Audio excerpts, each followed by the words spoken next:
Documentos. Radio Nacional de España. Ulises, de James Joyce. Subdue your noise, you humble creature. What is it but a blackberry growth? Or that dwyer grey ass and 4 old codgers old? Este irlandés, James Joyce, fallecido en 1941, publicó en 1922 un libro que marcó la narrativa del siglo XX, Ulises. I mean now thank all the four of them, and the roar of them, that drave that strain. Indudablemente Ulises es la gran novela del siglo XX, no solo porque la Modern Library en 1998 pues estimó que era la mejor novela del siglo XX, el Time, también la revista Time y otras publicaciones de calidad han estimado y considerado que Ulises es la mejor novela del siglo XX. Francisco García Tortosa, catedrático de literatura inglesa, máxima autoridad sobre Joyce en España, firmó junto con María Luisa Venegas la tercera traducción íntegra al castellano, culminada en 1999, del Ulises. Es también y sobre todo porque ha tenido una gran influencia en toda la literatura posterior. Tal vez lo que sea más importante, en un estilo diferente, y esto es lo que más ha influido. En algunos escritores conscientemente, y en otros pues tal vez inconscientemente. Y yo creo que no hay otra novela en el siglo XX que haya tenido la repercusión del Ulises, y ese, por esta razón por la que es una novela tan especial.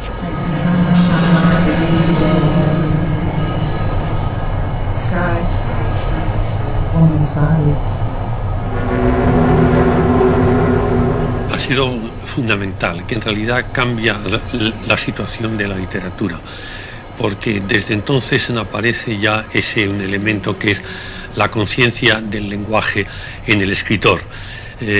O sea, el contar con que la marcha mental de los personajes consiste precisamente en hablar. Esto, claro, no ha aparecido de una manera gradual y no en todo el mundo, pero ha llegado a convertirse hoy día ya en un supuesto. José María Valverde, catedrático de estética, poeta, fallecido en 1985, fue en 1976 autor de la primera traducción española del Ulises para la editorial Lumen. En 1982 fue entrevistado para Televisión Española. No es que haya sido él exclusivamente el único en poner en marcha esa situación. Por ejemplo, Virginia Woolf también estaba iniciando ya algo parecido. Pero también en ella hay un proceso de conciencia interna de los personajes, solo que no precisamente tanto en términos de lenguaje. Es decir, la situación realmente ha cambiado. La narrativa ya está en una fase diferente. Para todos, y esto se puede ver en muchísimos escritores importantísimos, digamos por ejemplo Faulkner, para utilizar un caso en inglés, ¿no? Algunas veces llega a haber un paralelismo marcado, como ocurrió por ejemplo en Tiempo de silencio de Martín Santos, que era en cierto modo un homenaje al Ulises, ¿no?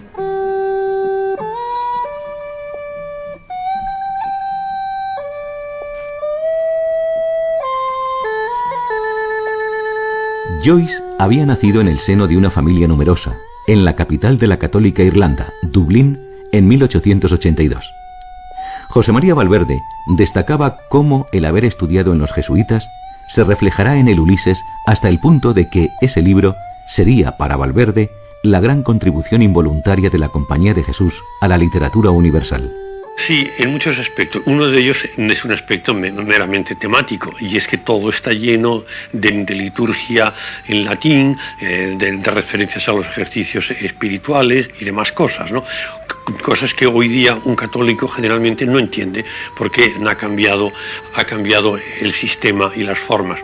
Pero yo aludía a una cosa más profunda, y es que los jesuitas llevaron a su extremo la técnica del examen de conciencia. Esto a lo mejor ya es una cosa un poco anticuada, ahora ya los jesuitas empiezan a ser muy diferentes, ¿no? Y del examen de conciencia se hacía como un análisis lingüístico, Es decir, no era una cuestión de juzgarse uno a sí mismo, sino de preparar qué es lo que uno le puede y le debe decir al confesor, sin entrar en más. O sea que tenía un carácter fundamentalmente literario. Al fin y al cabo, el Ulises, aunque sea un poco como parodia, tiene también un carácter de examen de conciencia diario. Al terminar el día, se suponía, en la educación jesuítica, que había que hacer un repaso del día entero.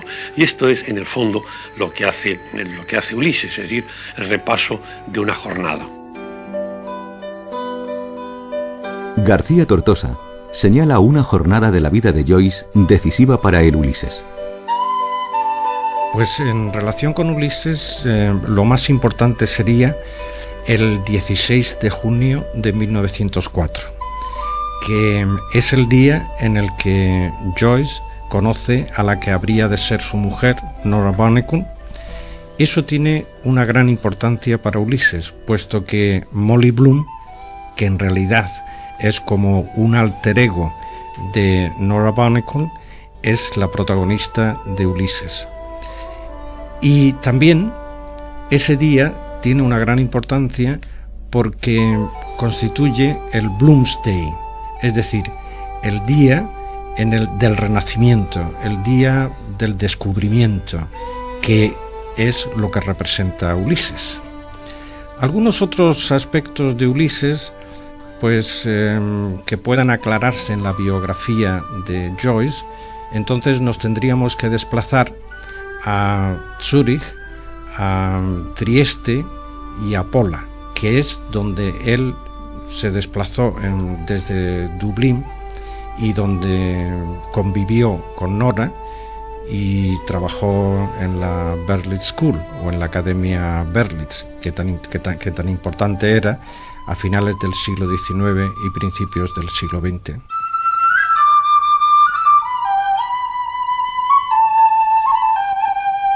Tras haber publicado Dublineses y el retrato del artista adolescente, en 1922, en París, Joyce publica Ulises.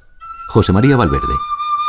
Él había empezado mandando algunos capítulos a una revista americana y al cabo de pocos capítulos intervino la censura, que en Estados Unidos era, y no sé si actualmente es la autoridad de correos. Entonces se prohibió la publicación, la circulación de esa revista. Entonces, en vista de eso, se intentó en Inglaterra inútilmente todo esto, hasta que finalmente hubo en París una americana, Sylvia Beach, la propietaria de la librería inglesa Shakespeare and Company, que se lanzó a ser ella la editora. Y hizo entonces una edición de 1000 ejemplares, nada más, 1000 ejemplares numerados, y luego apareció la segunda edición es de octubre del mismo año 22 y constaba de 2000 ejemplares numerados, de los cuales enviaron 500 a Estados Unidos a ver qué pasaba a título de experiencia, y la experiencia consistió en que los quemaron los 500 ejemplares en la aduana. La tercera edición fue más curiosa porque constaba de 500 ejemplares que fueron enviados a Inglaterra, y los aduaneros británicos más delicados quemaron únicamente 499, porque naturalmente un ejemplar solo no es una edición y por consiguiente puede entrar, ¿no? Esto le hizo recordar a Joyce que ya su primera obra, Dublineses, fue quemada en la primera edición por razones en las que no vamos a entrar ahora.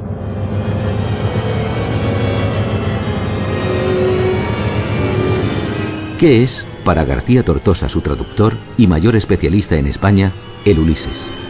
En primer lugar, me temo que mi respuesta no va a ser irónica ni va a tener ningún humor, sino con toda seriedad pensar qué es lo que yo pienso de Ulises. Para mí Ulises es como la descripción del hombre moderno. En inglés se diría del everyman, es decir, del hombre de la calle.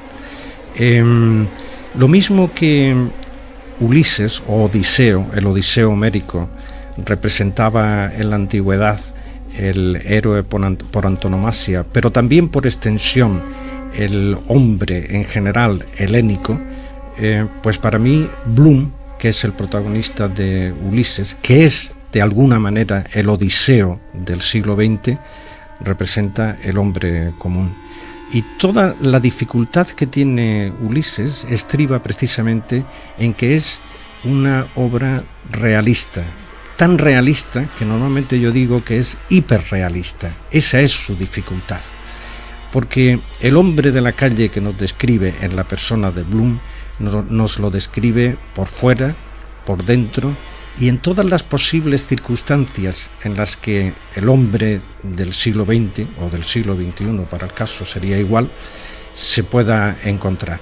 Así lo vemos al despertarse por la mañana, en el desayuno, su relación con la mujer, luego después va al servicio, defeca, luego después se da un paseo, habla con los amigos, encuentra gente, incluso quieren pegarle, va a la playa, etcétera, etcétera. Son las circunstancias que más o menos el hombre de la calle puede encontrarse hoy en Madrid, en Roma, en París o en Dublín o en Londres.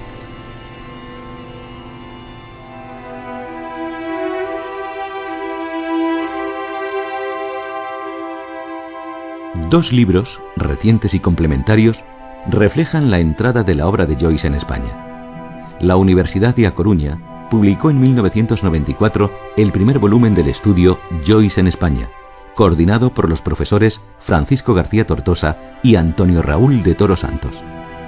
En 1997, editado por la Universidad de Sevilla, aparecía La recepción de Joyce en la prensa española, del periodista Carlos García Santa Cecilia. Fue este quien consiguió fijar la primera mención a Joyce que se hace en España y que data de 1921.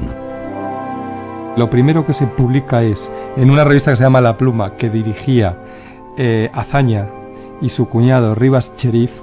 Tienen la habilidad de contratar a un corresponsal en Inglaterra para que dé noticia de lo que está ocurriendo en Inglaterra. La noticia en Inglaterra es que va a aparecer, todavía no ha aparecido una novela que se llama Ulises, etcétera, etcétera, y da cuenta el corresponsal de La Pluma, que es un inglés, que va a publicarse inminentemente una novela de la importancia de Ulises.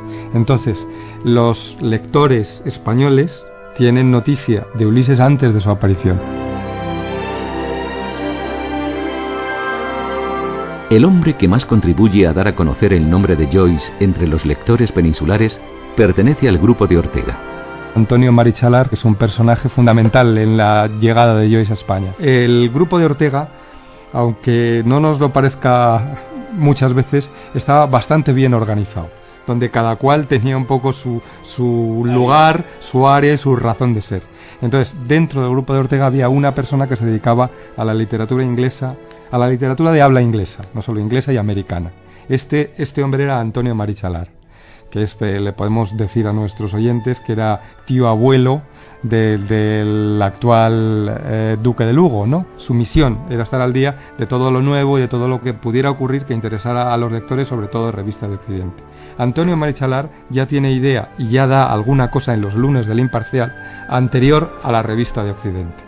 Y hay 2 o 3 artículos donde por medio de Valéry Larbot y tal, que es el que les pone sobre la pista, ya está hablando de que va a aparecer Joyce y va a aparecer Ulises, etcétera, que cambiaba el sentido de la narración de la novela, del tiempo, del espacio y tal, y ya le estaban esperando. Entonces las primeras noticias son muy tempranas, son del 21.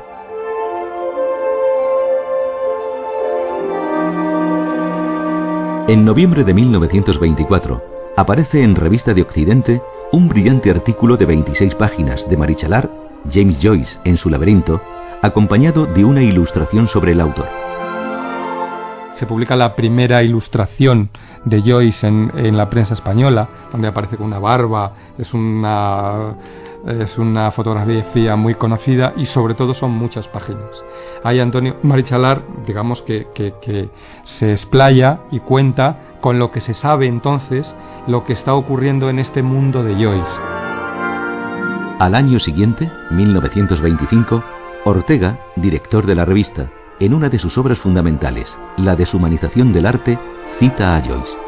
en la deshumanización del arte Ortega, que evidentemente no lo había leído porque solo lo cita, eso es lo que yo opino, habla de los grandes renovadores del género, habla de Proust con algo más de conocimiento de causa y cita a Joyce, pero está ya citado, ¿eh?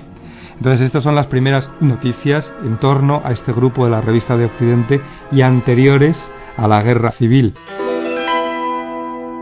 Pero será en el noroeste atlántico de España, en Galicia, donde más atención se prestará a Joyce, especialmente desde la revista del Renacimiento galleguista Nos.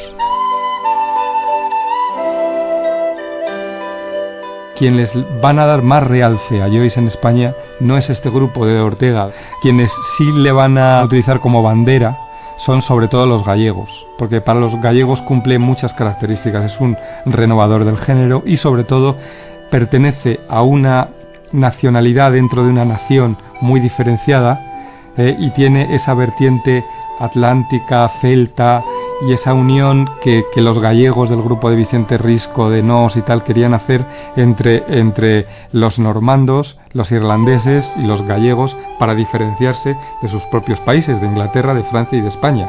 Entonces aquí es donde los que le van a dar un impulso más definitivo son los gallegos. La proverbial relación de amor y odio recíprocos entre Joyce e Irlanda comenzaría bien tempranamente en vida del autor. Joyce sufrió de Irlanda una férrea censura sobre su Ulises y el rechazo de muchos de sus compatriotas. Devolvió Joyce ese rechazo con este cumplido hacia su tierra que recordaba en 1982 en televisión española el irlandés Ian Gibson. Joyce dijo una vez que Irlanda es la vieja cerda que se come su propia lechigada. La frase es tajante, ¿no? Lo que pasa es que es una sociedad muy pequeña, muy estrecha, de una gran riqueza, muchas riquezas, pero también es un sitio muy pequeño, Dublín, y claro, la gente siente la gente muy creativa, ¿no? Siente una necesidad de irse. Y esto siempre ha sido así y sigue siendo así. Yo tengo muchos amigos poetas, por ejemplo, que ya realmente no pueden vivir allí, tienen que irse a Inglaterra a publicar y a conocer el mundo y a conocer a más gente, ¿no? Hay también este puritanismo de la Iglesia, esta influencia que sigue siendo muy fuerte, sigue siendo el país más católico del mundo, no más católico en el peor sentido de la palabra. En 1924, Marichalar traduce varias líneas del Ulises para su largo artículo de Revista de Occidente, Joyce en su laberinto. En 1925, en la revista Proa de Buenos Aires, Jorge Luis Borges traduce una página de Ulises.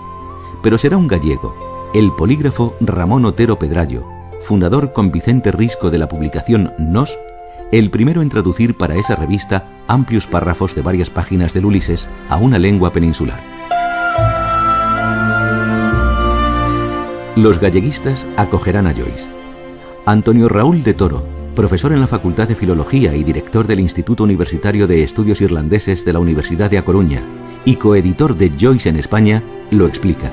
Una primera consecuencia de este interés por la cuestión cultural irlandesa se refleja en la revista Nos, ya en el año 1926, en concreto en el número 28, en el que comienza una serie de artículos titulados A moderna literatura irlandesa, que son un estudio del estado de los escritores, del estado de la cuestión en cuanto a la literatura irlandesa contemporánea hasta esos años, naturalmente, hasta el año 26.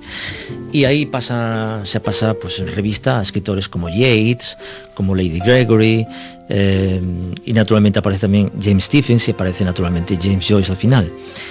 Es de notar que naturalmente tiene un tinta nacionalista en el sentido de que los autores de los que ellos hablan son los coincidentes con lo que se conoce en Irlanda como el movimiento literario del Renacimiento irlandés, ¿no? Y que estaba en torno al teatro de la abadía, o Abbey Theatre en inglés, ¿no?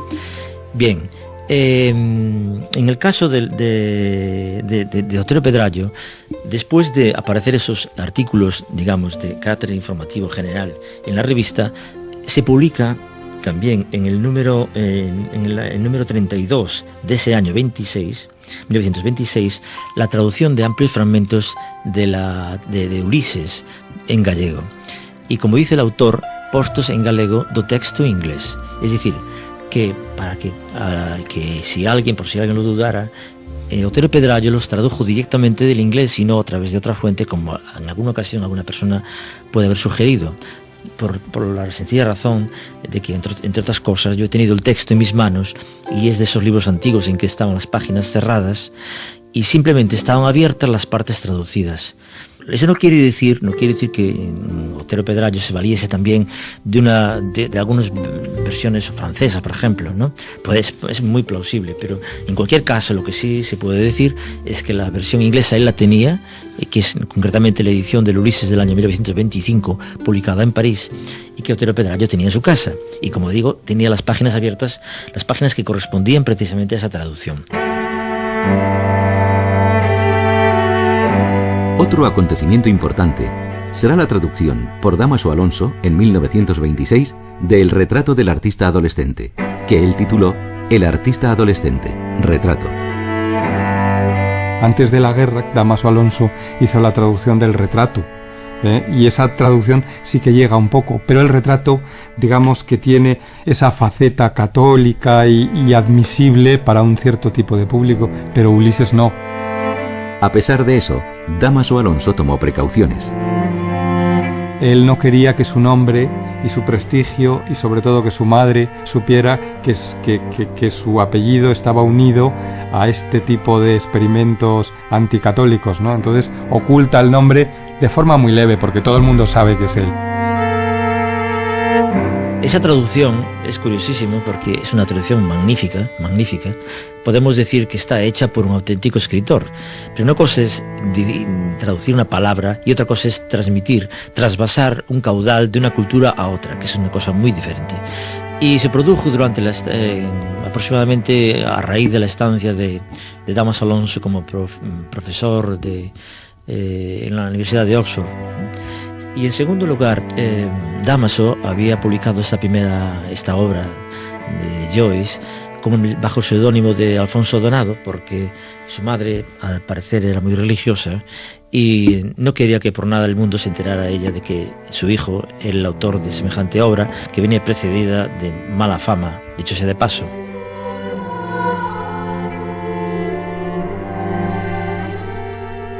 Ese gran eco de la traducción de Dámaso se comprueba escuchando estas entrevistas realizadas a la narradora de la generación del 27, Rosa Chacel, unos años antes de fallecer. Lo leí exactamente en el momento en que me iba, días antes de casarme, cuando me iba a Roma, y un amigo mío antes de marchar tienes que leer esto, cuando acababa de traducir Dámaso Alonso el retrato del artista adolescente. Y eso lo leí yo unos días antes de marcharme a Roma. Y eso fue fundamental para mí. Porque, por ejemplo, es una cosa que he dicho muchas veces, toda mi generación, los prosistas y todos, adorábamos a Proust, naturalmente, porque Proust era una cosa de un maestro fenomenal, una cosa. Y yo adoraba a Proust y me parecía admirable, pero no vivía a Proust, la vida de Proust, la sociedad de Proust y eso, yo no entraba en eso, yo no me sentía en el mundo de Proust, yo no lo sentía. En cambio, el mundo de Joyce es el mundo en el que yo podía sumergirme, el mundo que me había parecido vivir siempre. En Galicia, el eco del retrato del artista adolescente no fue menor. Tuvo una repercusión ya directa en los ambientes societarios de aquellos años. Tanto es así, y sobre todo en los ambientes nacionalistas, ¿no?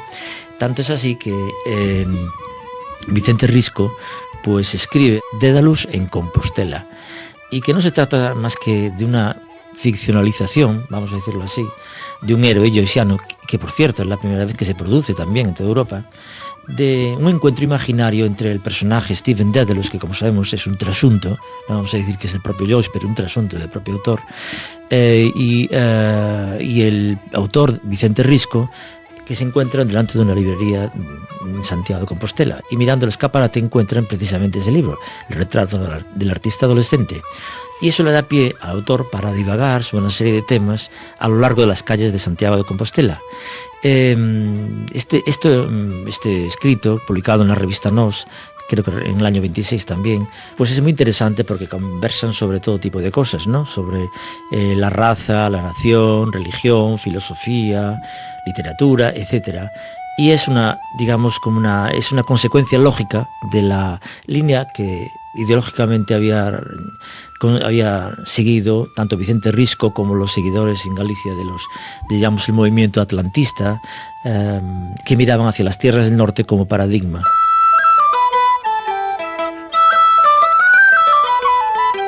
Resume García Santa Cecilia quiénes, antes de la guerra, serán los mejores introductores de Joyce. Tenemos por un lado el grupo de Ortega, que hacen la presentación oficial.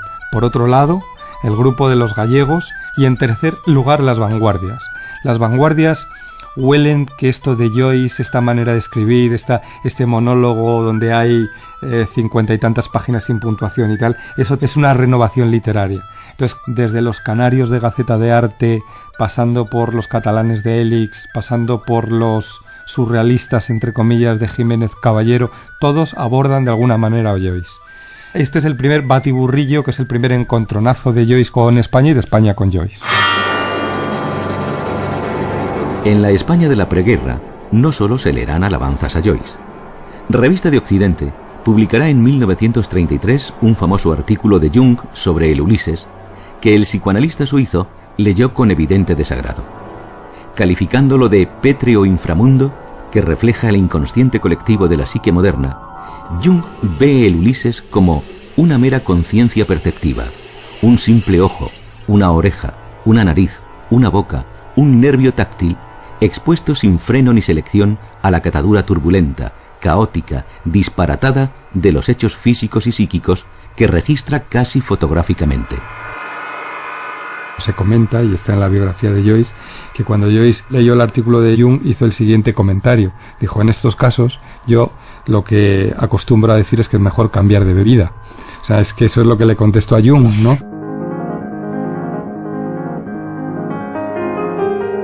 Un pequeño número de españoles llega a ver a Joyce e incluso a tener trato con él. Uno de ellos fue el gran maestro de la crítica de la cultura de aquellos años, Eugenio d'Ors. García Santa Cecilia. Ambos coincidieron en París y ambos eran protegidos de Valéry Larbot. Entonces parece ser que hubo una serie de celos porque en vez de traducir a Eugenio d'Ors al francés, Valéry Larbot se dedicaba a traducir a Joyce al francés. Entonces, por eso y por otras muchas cosas, Eugenio d'Ors no le podía ver. Y luego pues le debió de tratar con frialdad cuando se conocieron en la trastienda de Shakespeare and Company. Por otro lado, está Gonzalo Torrente, que en los años 20 no tiene relación con él, pero le ve en un acto multitudinario de Joyce en Shakespeare and Company en París. Por otro lado está Dámaso Alonso, con el que tiene una correspondencia con motivo de la traducción muy curiosa por otra parte.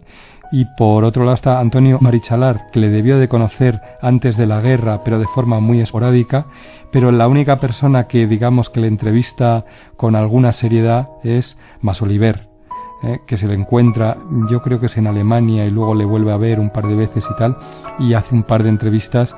Lo que pasa es que, claro, como lo que está entonces de moda es el Finnegan's Wake, se mete en el Finnegan's Wake y no sale demasiado bien parado.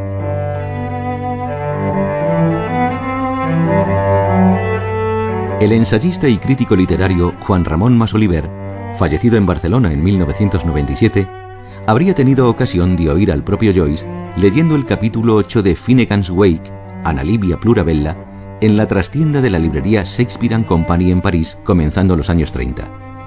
Un fragmento de su obra que gustaba particularmente a Joyce. García Tortosa. Al principio de Analibia hay dos lavanderas que están cada una a un lado del río Liffey, en Dublín, y están hablando de las cosas, cotilleos de la ciudad, y en concreto de Earwick, que es el protagonista de Finnegan's Wake.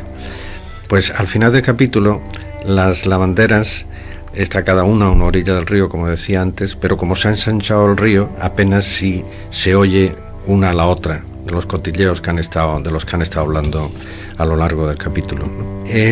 También en este final es una especie de adiós de las dos lavanderas, y en términos generales un adiós. Bien, repito otra vez, en inglés es Is that the Poolbeg flasher beyond far far? Is that the Poolbeg flasher beyond far far? Gracias a la radio pública de Irlanda, podemos escuchar la voz de Joyce recitando precisamente un fragmento de Ana Livia Plurabella, cuya propia traducción lee para Documentos García Tortosa. ¿Es eso de Gallá el destello de Poolbeg, farolejos o un fuego patuo costeando a lo largo del Kishna? Wait till the honeying of the loon, love. Die, Eve, little Eve, die. We see that wonder in your eye. O un fulgor que contemplo en el seto, o mi Garry que vuelve al hogar de las Indes. Espera la luna melante, mi cielo. Muere serena, pequeña serena, muere. Ah, but she was the queer old scousha anyhow, Anna Livia Trinket Toes. And sure he was the queer old bunce too, dear dirty dumpling, who's their father of Fingalls and Dothergills.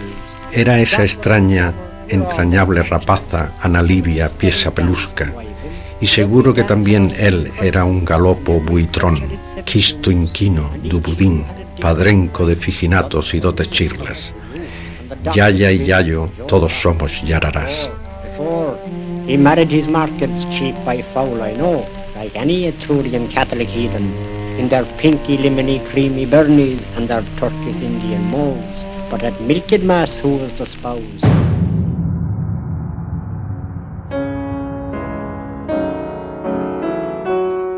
La Guerra de España y la Guerra Mundial habían concluido, y el Ulises seguía sin ver una traducción al castellano. Por fin, en 1945, la editorial Santiago Rueda, de Buenos Aires, publicaba la primera traducción del Ulises al castellano. Rafael Conte escribió en 1992 que Rueda, dada la dificultad del asunto, había convocado un concurso público de traductores para encontrar la persona idónea. José Salas Subirát, según se dice, llegó a Rueda con la traducción hecha.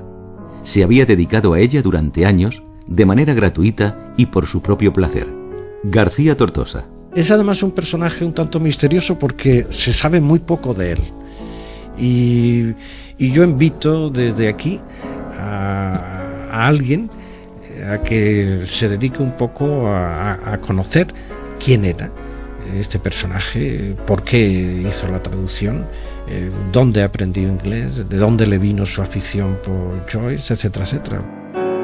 Muy tardíamente, será esta traducción, única en castellano durante muchos años, la que quede incorporada a la Biblioteca Nacional de Madrid. García Santa Cecilia. Pues la guerra es un rompimiento, evidentemente, y bueno, pues salen muchísimos talentos, sale muchísimo de lo que se está haciendo, la literatura se reconvierte en otra cosa, una especie de exaltación sin sentido, y entonces, en dos palabras, a Joyce se le condena por pornógrafo, se le condena por ilegible, y durante muchísimos años pues no se habla de Joyce casi de ninguna manera. Entonces, poder tener acceso a Joyce es un verdadero milagro. Y hay un testimonio muy curioso donde dicen que, por ejemplo, en la Biblioteca Nacional, para salvar la censura y tal, pues estaba a través de los libros de historia, como el título era Ulises, se pedía como libro de historia, porque si no estaba prohibido. Por ejemplo, en la Biblioteca Nacional, la edición más antigua que tiene del Ulises es la sexta, que es del año 60 y tantos, la sexta edición de la traducción de Salas.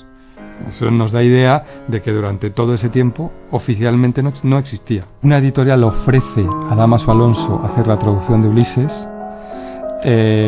Dámaso Alonso, digamos, estudia el tema, pero al final no lo aborda. Ha hecho ya la traducción del retrato y esto ya no le interesa.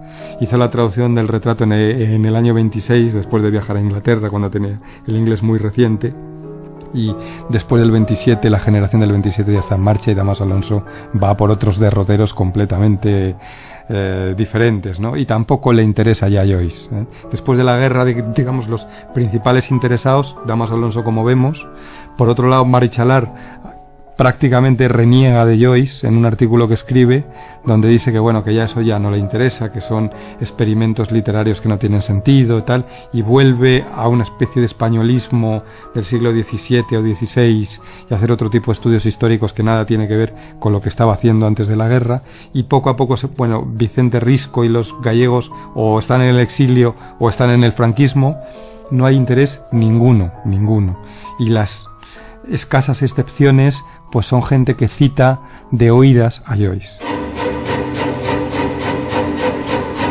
Fue en esa época, en 1946, cuando Eugenio Dors publicó una durísima diatriba contra Joyce. Los que más se meten con Joyce en España son Aranguren por un lado y por otro lado Eugenio Dors. Eugenio Dors tiene un artículo devastador porque digamos que va contra la línea de flotación de lo que literariamente Eugenio Dors opina que es correcto, ¿no? Y Eugenio Dors hizo un artículo que concluía que la lectura de Joyce es como la del paleto en la noria, que sale por donde entró, mareado y con 2 reales menos, ¿no? Esa es la conclusión que hacía de Joyce. Yo creo que estos dos de los años 40, tanto Eugenio Dors como Aranguren, sobre todo Dors, son los más devastadores contra Joyce. Durante varios años, Joyce dejó de interesar. La generación de 50 literaria y tal, y la prensa que está apoyando todo este tipo de movimientos, tampoco quieren saber nada de Joyce, pero cuando el realismo se va desmoronando, cuando entran otro tipo de actitudes, otro tipo de lenguajes, hace falta recuperar a Joyce, hace falta tener, como muy bien dijo Torrente, las letras españolas se han saltado un escalón, y ese escalón hace falta, entonces hay que retroceder un poco y vuelven a Joyce.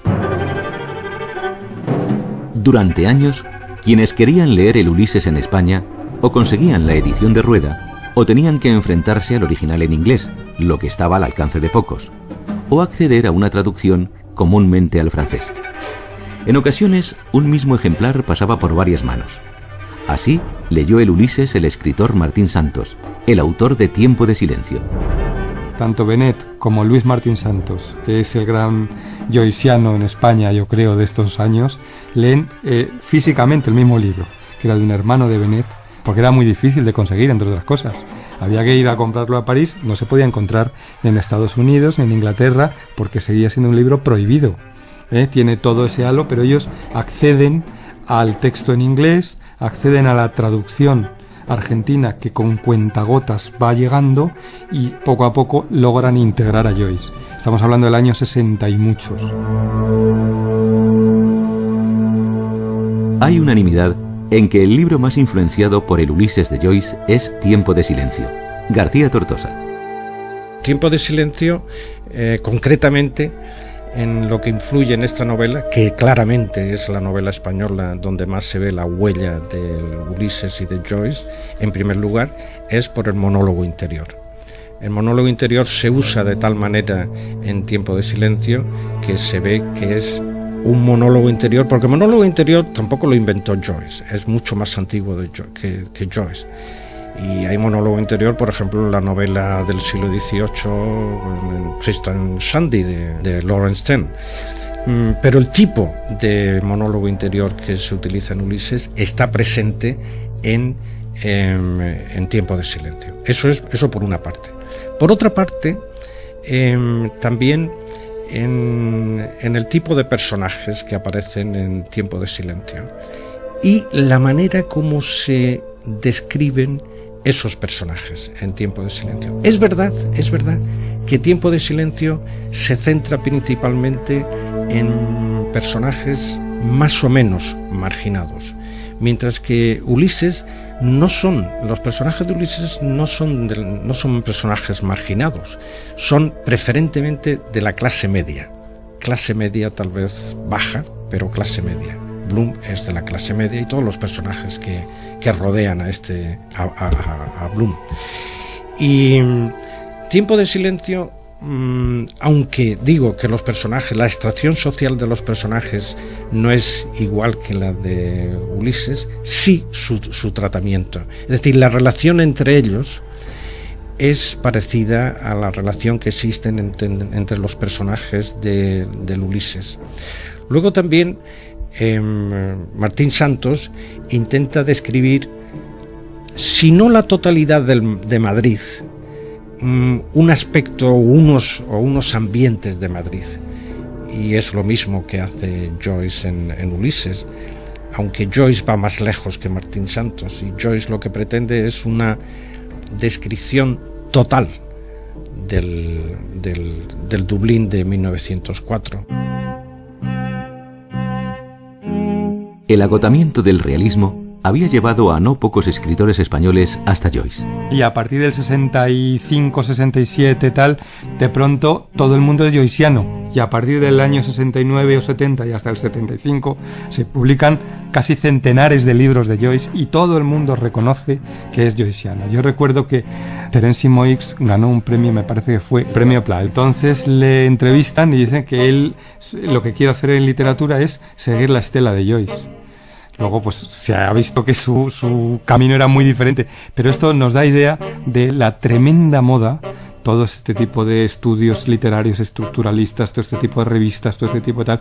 Joyce, tenemos un hartazgo de Joyce, hasta tal punto que Benet escribe un artículo también muy luminoso como todo lo suyo, diciendo que bueno, que ya está bien de Joyce, que Joyce es lo que es y que no podemos, o sea, lo que quiero dar idea es de que nos lo tragamos mal. Y por fin llega la primera traducción del Ulises a España, que es la que hace José María Valverde en el año 76.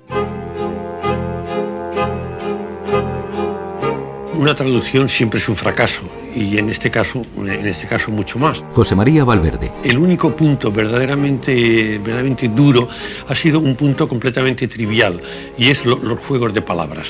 Porque naturalmente los juegos de palabras es muy raro que al traducir continúen funcionando o que se puedan reemplazar con uno análogo. Pero al mismo tiempo eso es una cosa sin importancia, ¿no? Por lo demás, yo he disfrutado mucho porque tiene el Ulises un repertorio de tonos. En cada capítulo aparecen una voz o varias voces y esto obliga al traductor a cambiar. Yo como traductor simplemente soy un imitador. Yo oigo una voz y procuro entonces reproducirla con mi propio acento. Esto muchas veces aburre, pero en este caso no podía aburrir porque continuamente está cambiando. Y entre los tonos aparece de vez en cuando también ese tono que es la palabra interior, que resulta también especialmente interesante de imitar, ¿no? Pero ya digo que el traducir, en este caso, las dificultades han estado únicamente en el punto menos importante, en el punto de los juegos de palabras, que por otra parte es precisamente el peligro. El peligro que tuvo Joyce es que le gustaban demasiado los chistes, los retruécanos. Y esto no ocurrió mucho más en el siguiente libro, en el Finnegan's Wake, que ya es francamente un disparate.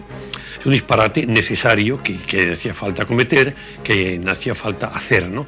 Pero que incluso la misma editora reconoció que era ir demasiado lejos, porque entonces el libro consiste únicamente en una papilla de juegos de palabras en diferentes idiomas, ¿no?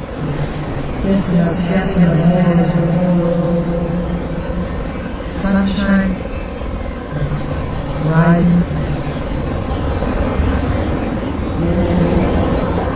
En 1945, la editorial argentina Rueda publicó la primera traducción al castellano del Ulises, la de Salas Subirats, que 50 años después revisó Eduardo Chamorro para la editorial Planeta. En 1976, Lumen publicó la traducción de José María Valverde. En 1981, Joaquín Mayafré tradujo Ulises al catalán para Literatura. García Tortosa fue en 1999 el último traductor del Ulises para Cátedra. Tardó 7 años en culminar su trabajo, y uno más en la redacción de una amplia introducción. García Tortosa habla de las 2 traducciones íntegras al castellano que precedieron a la suya, empezando por la de Salas Subirats. Lo primero que tengo que decir es que me parece una gran traducción. Independientemente de que aparezcan, como es muy natural, aparezcan pues muchos argentinismos en su traducción, porque también en Ulises aparecen muchos términos y vocabulario, giros del hiberno inglés o del inglés irlandés. Por lo tanto, es una crítica que se ha hecho a Subirats que yo no comparto en absoluto, ¿no? Me parece, una vez más, una excelente, extraordinaria traducción, además que fue la primera, y que solamente tenía la de Morel en francés, que se había publicado antes. También había una versión alemana que se había publicado antes, pero probablemente él puede que solo conociera la francesa.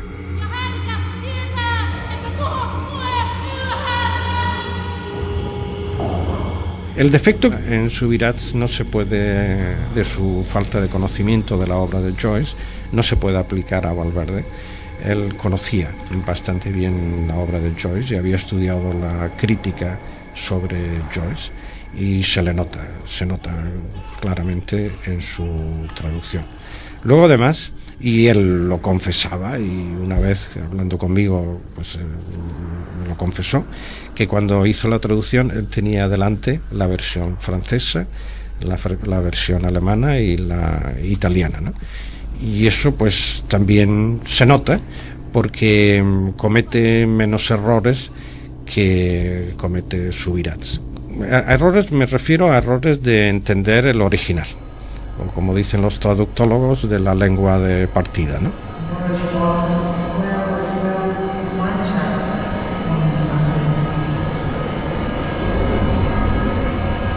Toda traducción significa una visión de la obra, y en este sentido yo pensaba que se necesitaba una más, y en el futuro pues habrá alguien que piense que se necesita una cuarta, una quinta o una sexta traducción. ¿Cuántas veces nos ha traducido Shakespeare?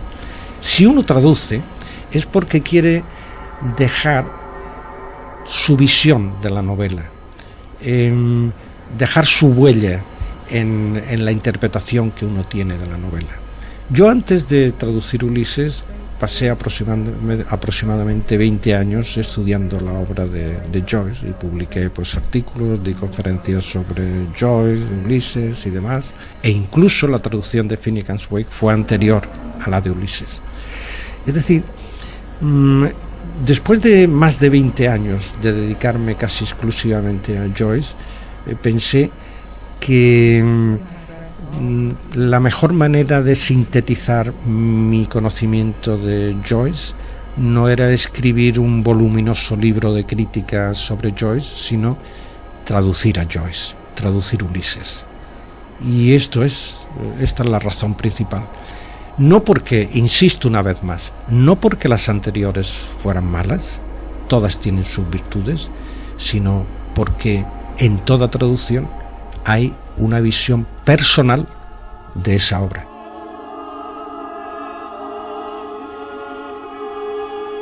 Nada más elocuente sobre qué es el Ulises y las dificultades de su traducción que oír cómo suena un mismo párrafo en las tres versiones. García Tortosa. Voy a elegir un párrafo que en inglés es altamente sonoro. Les voy a decir los antecedentes de ese párrafo. Bloom sube a la habitación de matrimonio, se mete en la cama con su mujer, solo que en lugar de poner la cabeza en la almohada, la pone en los pies, que es como normalmente duerme.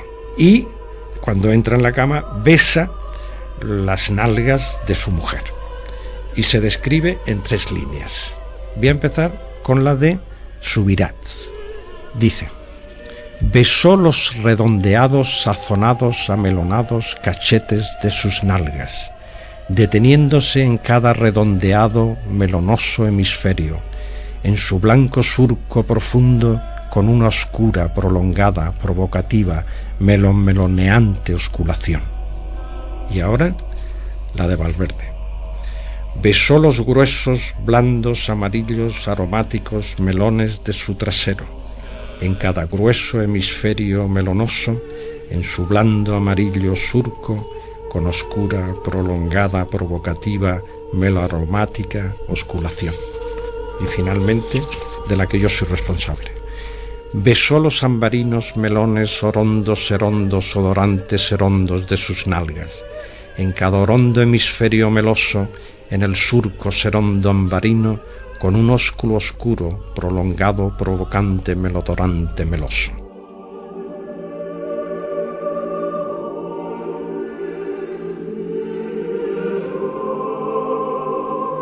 En enero de 1941, ya declarada la guerra mundial, moría en un hospital de Zúrich, a los 59 años, aquel irlandés alto, de frente abombada y mandíbula prominente, un gran miope, que ya por entonces se había quedado casi ciego. García Santa Cecilia recoge el encendido artículo necrológico dedicado a Joyce en Arriba, el 22 de enero, por Álvaro Cunqueiro. En Zúrich, con una venda negra sobre los ojos muertos, ha rendido su alma el irlandés James Joyce. Soñemos con Andrómeda amarrada a su roca, había escrito.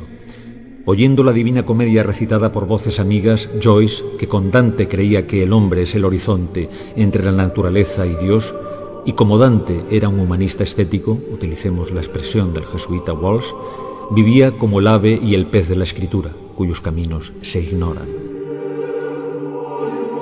Concluido el siglo, Ulises ha llegado a constituirse en pieza imprescindible para comprender la evolución de la narrativa del siglo XX.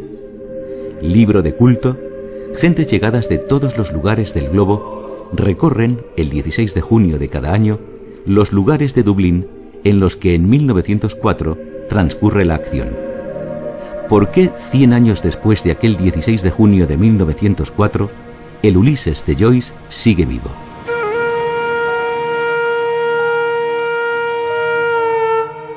Yo no quería terminar estos dos programas sin darles a ustedes una breve idea de cuál es mi propia lectura personal de Ulises. Ulises es, además de todas las cosas sabias que hemos oído a lo largo de esta hora, otras muchas cosas más muy accesibles para el hombre de la calle, y una de las pocas cosas de las que yo me honro es de ser un hombre de la calle. Es el periodista Felipe Mellizo, fallecido compañero en este programa de radio, hablando hace 20 años al final de su programa de televisión española dedicado al Ulises. La historia, leída de una manera muy simple, es la historia de un grupo de hombres que abandonan sus casas por las mañanas para regresar a sus casas por las noches.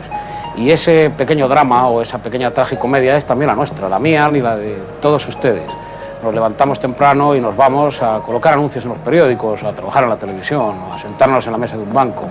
En ese sentido, lo que Ulises es, y esa es la lectura más simple, es también el drama del hombre contemporáneo, el drama del ciudadano urbano en el siglo XX. Ningún otro escritor, ni antes ni después, ha reflejado de una manera tan patética el drama de los varones, de nosotros los varones, en las grandes ciudades, buscando dinero, soñando con la posibilidad de pagar trampas que nunca podremos y encontrándonos como el Ulises del Mediterráneo homérico, con todas las mujeres posibles que existen como tentaciones y peligros en las grandes ciudades. Nos encontramos unos días con Circe, otros días con Calipso, otros días con Nausicaa, pero más tarde o más temprano, agotados, casi siempre con una copa de más, volvemos a casa, donde Molly o Penélope nos esperan sin pestañear y confiando en que de una vez, para siempre, dejemos de ser unos niños que juegan por las tabernas y nos convirtamos en unos hombres fuertes, una esperanza inútil, porque ninguno de nosotros lo somos. Tale told of Sean or Shem, all Livia's daughter son, dark hawks hear us, my whole head falls, I feel as heavy as yonder stone, tell me of Sean or Sean. Who were Shem and Sean, the living sons and daughters of? Night now, tell me, Ellen. El Ulises de Joyce en Documentos Radio Nacional. Guión Germán Sánchez. Narrador José Antonio Ramírez. Realización y edición digital Benigno Moreno, Miguel Ángel Coleto y Sergio Delgado. Dirección de la serie Elvira Marteles.